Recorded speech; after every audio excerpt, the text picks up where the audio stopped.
Low tide yata ang punta namin. Kasi nagpunta muna kami kanina sa Eat All You Can or All You Can Eat. Isang Japanese restaurant. Sinama namin yung biyenan ko. Tapos umuwi kami sa bahay. Nagpahinga saglit bago kami pumunta dito sa fishing area. So siguro magtatanong kayo bakit dito namin pinili sa Florida magpunta. Nandito kasi yung family niya. Nandito yung dalawa niyang kapatid tsaka yung mother-in-law ko. Mga US citizens na talaga sila dito. So syempre pag dito kami libre talaga. Pero dinala namin, madami silang sasakyan. Pero dinala namin yung sasakyan kasi gawa nga ni Rocky para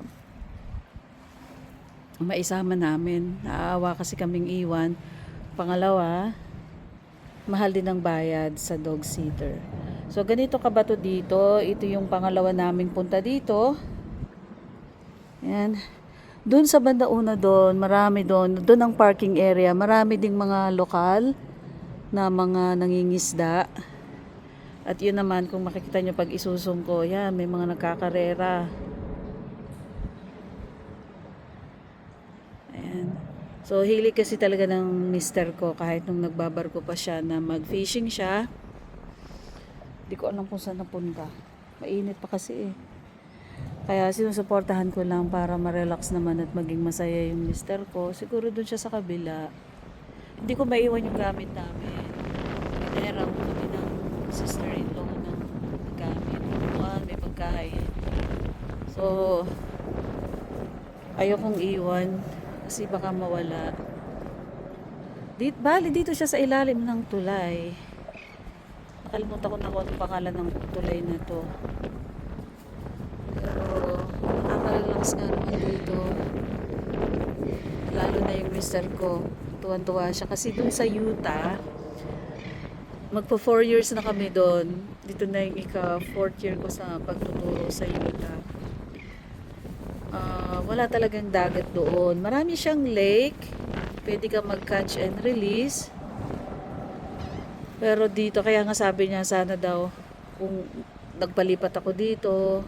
Pero ayoko eh. Gamay ko na kasi yung school doon. Kaya ayaw ko na magpalipat.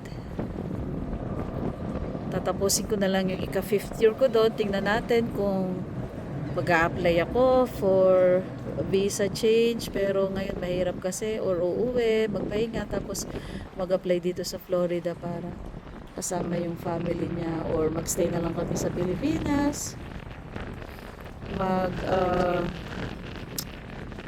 Tayo na lang ng konting business para doon na lang kaming dalawa. Kasama yung aming mga dogs. Ayan.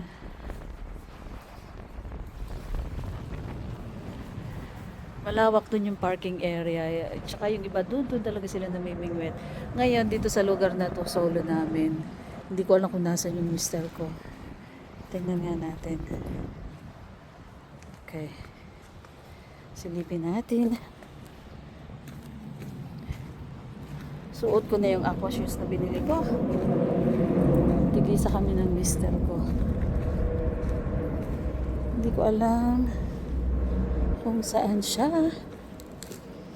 Pero malamang dito yun. Naghanap yun ng malalim.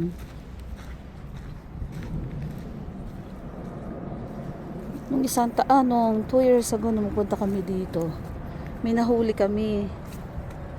Ngayon, hindi ko alam kung nasaan yung mister ko. Ayan, ganyan kalalim.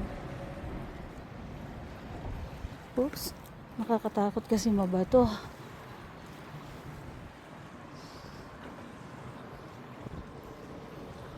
Ayun, nakikita ko na yung pamingwit niya. Go, go, go!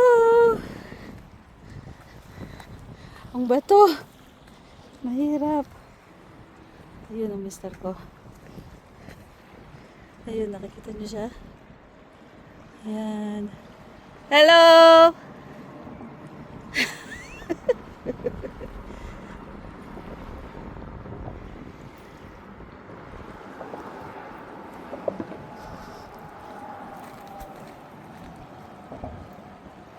Oop, yeah.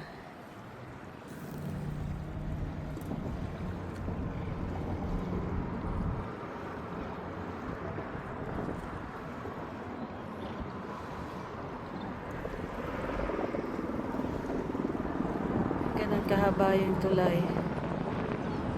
Dati, nung malalim dito, hanggang dito, may mga nagkakarera.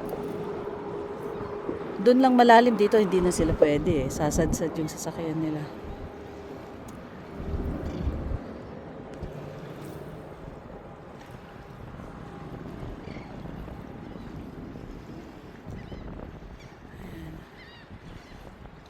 Sobrang init lang dito. Parang Pinas ang klima.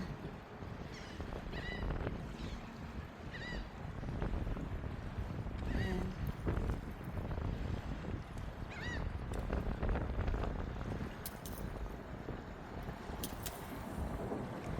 Nakakatakot baka matamaan ako.